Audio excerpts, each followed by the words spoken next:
Now, what exactly is ailing the Adani situation, and where are we going from here? See, the world's second largest sovereign fund, Norges Bank, has also just announced that they will be paring down its exposure to the Adani Group from $800 million to 200. Sometime before, Credit Suisse announced that they will not be accepting Adani bonds as collateral. So what's gone really wrong with Adani? See, prima facie, there is a problem of over leverage. It's taken too much debt, and now it is trying to catch up with by raising equity. This is something similar to what Mukesh Ambani had done some time back. It had, but fortunately, managed to do it in good time. Now this is coming.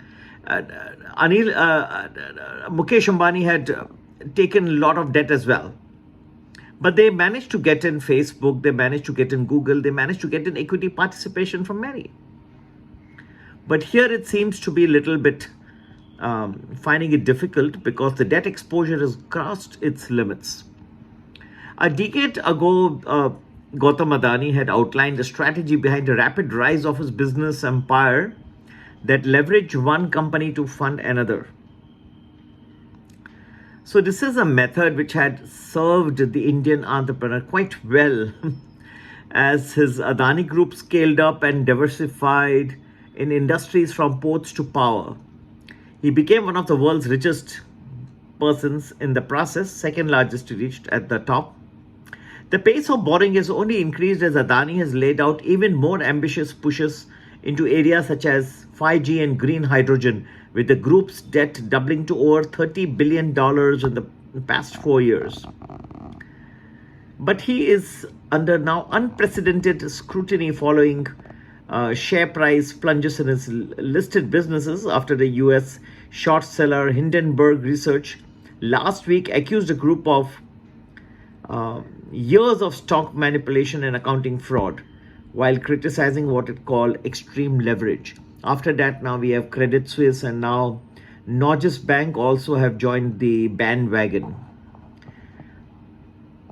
The group's billions of dollars in planned spending may mean that it may have to borrow even more. By traditional metrics, they are clearly over leveraged. The question is whether the underlying businesses can grow fast enough to service their debt. A sprawling conglomerate with 7 listed companies and more unlisted ones, many of Adani's most ambitious plans are concentrated in Adani Enterprises. This division serves as an incubator for young Adani businesses such as airports, in which the group had no experience before buying 6 in 2019, or creating what it says will be the world's largest green hydrogen ecosystem. Good, ambitious plans. Adani Enterprises had a net debt to EBITDA ratio of 10 times as of the financial year ended March 2022. According to calculations by the Fitch Company Credit Sites, one of the highest in the conglomerate. But it requires further spending to meet its targets, with plans to more than double annual capital expenditure to $4.88 billion both this year and next.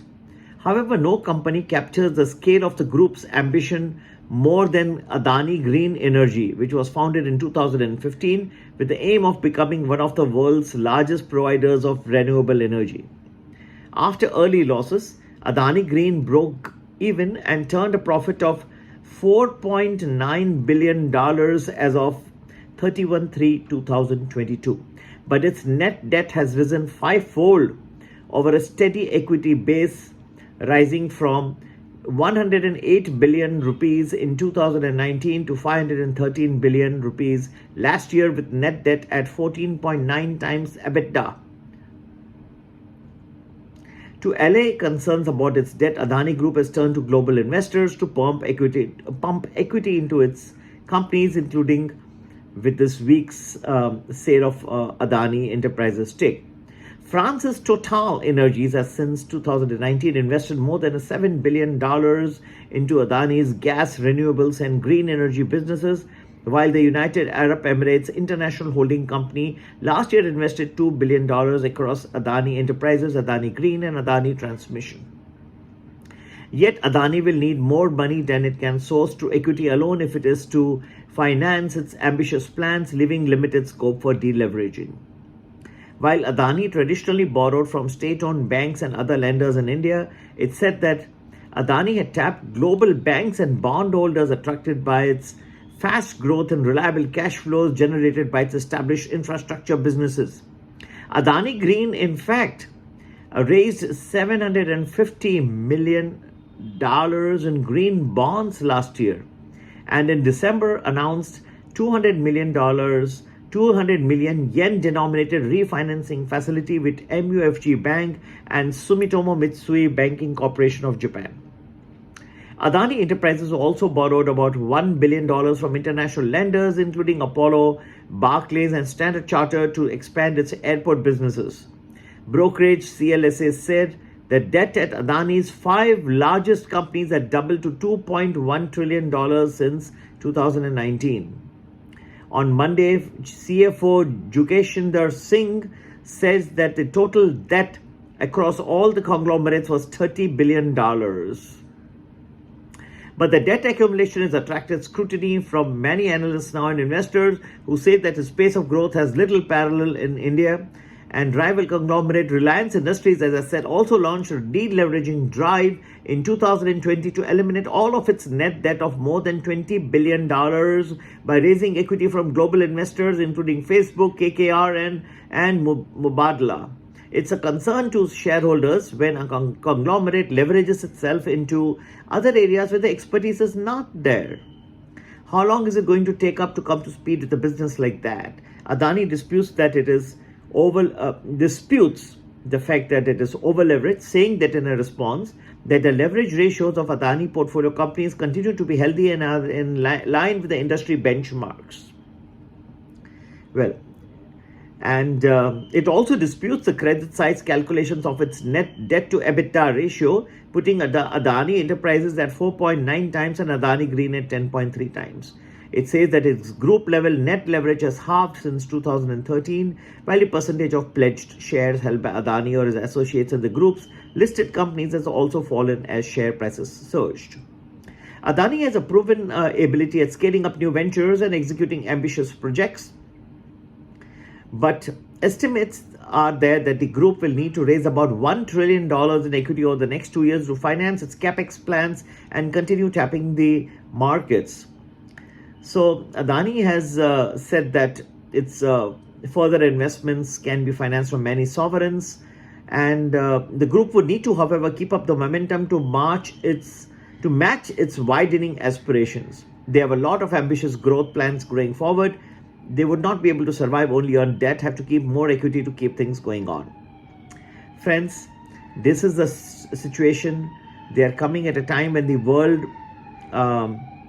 equity markets are also drying up.